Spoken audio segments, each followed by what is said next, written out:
Average Brit will consume over 60 units of alcohol over the festive period. A unit is approximately half a pint of beer or lager and a small glass of wine. But is a hangover inevitable? What is the secret to surviving a hangover? And what product or food actually work to cure it? Well, this is something Share Radio's Melanie Ray wanted to find out and spoke to Rob Hobson, HealthSpan registered nutritionist and author of the Detox Kitchen Bible, and medical nutritionist Dr. Sarah Brewer. And she began by asking about what the research reveals about our consumption of alcohol over the festive period. Well, research conducted on behalf of HealthSpan shows that in the run-up to Christmas, we will drink on average 62 units of alcohol, which is a lot more than we should be having. And obviously that has problems for our future health, and it puts up blood pressure, and it's not good for the liver or the heart. Just remind us what a unit is. Well, that's a very good question. A unit is 10 grams of alcohol, and you would find that traditionally in 100 mils of wine, it's 10% alcohol by volume. Now, I've not met a 10% wine for a very long time. Most of them are at least 14%, it seems, and some are 15%.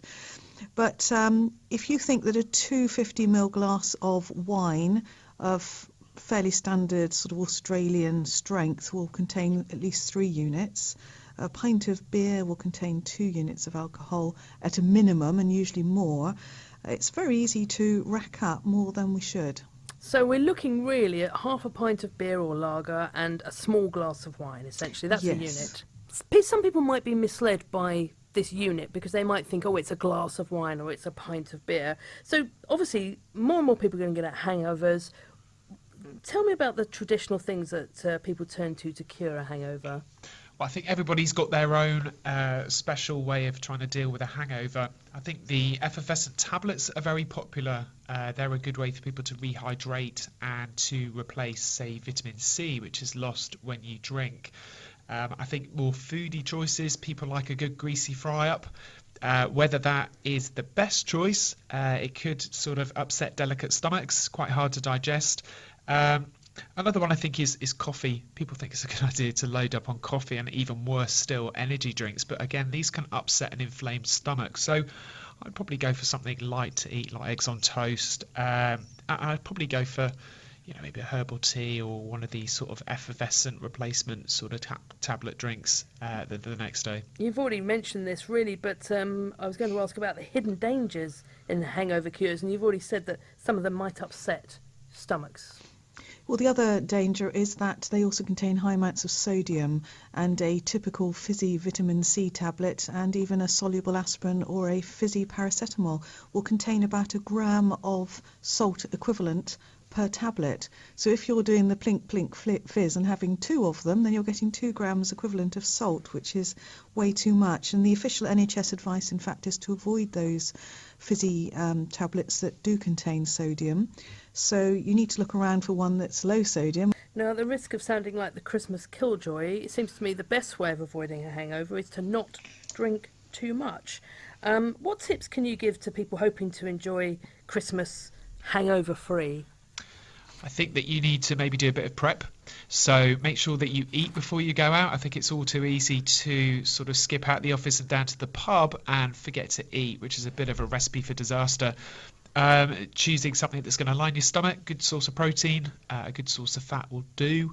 You might want to think about replacing your drinks, alternating drinks with water, or you could add water to drinks, so spritzer, something like that to make your drinks last longer, and water down the alcohol. So that would be a good place to start. So obviously Christmas is a brilliant time to have a few drinks, to go out with a few mates, but then of course come January, we're all looking to detox. What tips can you give us about new healthy lifestyles we're all looking at in January?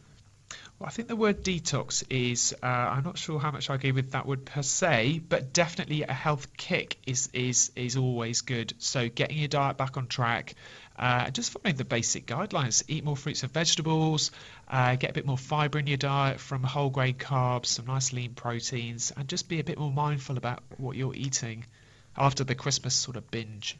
Dr. Sarah, what kind of damage can we do to our bodies by this overconsumption? Well, alcohol's bad for the liver. I think most people are aware of that, but they might not be aware that alcohol's also bad for the heart.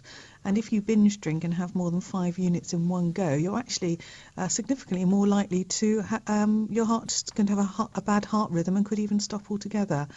But it also puts up blood pressure, it damages it hardens the arteries, which then also increases your long-term risk of heart attack and stroke. So we all know we are getting too much salt, and it's a good idea as well to make sure we're not combining too much salt with too much alcohol.